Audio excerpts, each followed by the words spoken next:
Benarkah dunia ini nyata? Halo teman-teman, selamat datang di video kali ini.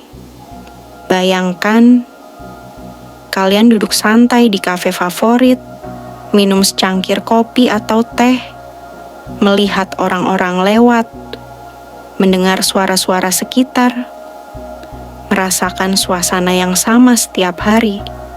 Tapi begitu kalian pulang, perasaan kalian berbeda. Yang satu bilang, biasa aja. Yang lain bilang, ini ternyata menyenangkan juga. Padahal, dunia di luar sama. Yang berbeda hanyalah cara kita mengalaminya. Kadang kita nggak sadar, kepala kita suka bikin cerita sendiri, mengisi dunia dengan warna yang berbeda. Nah, hari ini kita bakal ngobrol santai tentang bagaimana kita melihat dunia. Dan kenapa cara melihat itu bisa bikin hidup terasa lebih ringan atau kadang ribet. Nah, setelah kita duduk santai dan melihat sekitar, kita mulai sadar satu hal penting. Apa yang kita lihat, dengar, dan rasakan tidak pernah datang langsung begitu saja. Semua pengalaman itu harus lewat indera kita dulu. Mata, telinga, hidung, kulit, lidah, dan kemudian diterjemahkan oleh otak. Jadi, dunia yang kita anggap nyata itu sebenarnya hasil kombinasi antara dunia luar dan cara kita memahaminya.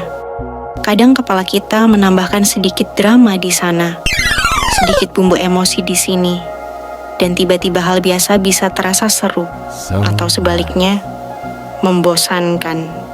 Disinilah menariknya, kalau kita mulai menyadari proses ini, kita bisa lihat dunia dengan cara yang lebih ringan dan mulai mempertanyakan apa yang benar-benar nyata. Bagian 1, apa yang kita sebut nyata. Sejak kecil, kita diajari bahwa kenyataan adalah apa yang bisa disentuh dan dilihat. Meja dianggap nyata karena bisa dipegang, suara dianggap nyata karena bisa didengar, dan makanan dianggap nyata karena bisa dicicipi. Tapi jarang disadari satu hal penting. Apa yang kita anggap nyata itu hanyalah interpretasi otak terhadap sinyal indera. Mata tidak benar-benar menyentuh meja. Telinga tidak benar-benar menyentuh suara. Lidah tidak benar-benar menyentuh rasa. Yang kita alami hanyalah hasil pertemuan antara dunia luar dan cara kita menafsirkannya. Jadi, ketika kita bilang ini nyata, sesungguhnya yang kita maksud adalah ini nyata untukku, menurut cara aku melihat dan merasakannya. Bagian 2, satu dunia, banyak pengalaman. Bayangkan 2 orang menghadiri konser musik. Mereka duduk di tempat yang sama, mendengar lagu yang sama. Yang satu terpesona dengan melodi, yang lain cuma mikirin kapan konsernya selesai. Dunia sama, pengalaman berbeda. Yang berubah bukan dunia, tapi cara kita mengalaminya. Hal yang sama bisa memicu perasaan berbeda, karena kita membawa pengalaman, mood, dan cerita masing-masing. Itulah kenapa 2 orang bisa melihat hal yang sama tapi pulang dengan kenangan dan perasaan yang sangat berbeda. Kepala kita kadang kayak sutradara film komedi mini, nambah efek dramatis gratis. Bagian 3, kenyataan. Selalu datang bersama makna. Setiap pengalaman datang bersama memori dan interpretasi. Misalnya, teman komentar soal penampilanmu. Mood bagus, bisa ketawa. Mood sensitif, bisa drama panjang. Kopi terlalu panas, rasanya pahit. Hati juga ikutan panas. Dunia tidak berubah, tapi makna yang kita berikan berbeda. Kita semua seperti sutradara mini di film komedi gratis setiap hari. Kadang hal sepele, seperti warna baju atau aroma teh, bisa bikin kita senyum. Kadang malah bikin curhat panjang, atau tiba-tiba nyanyi di kamar sendiri.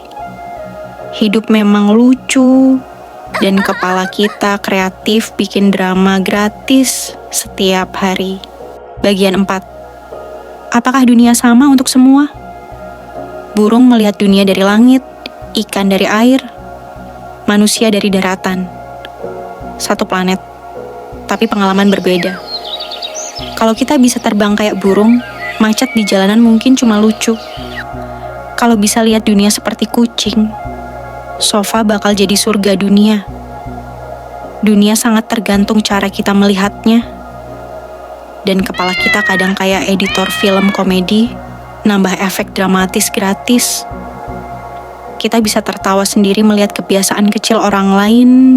Misal ada yang serius banget gara-gara kertas jatuh atau minuman tumpah. Dengan sedikit kesadaran, kita bisa nikmati absurditas hidup tanpa stres.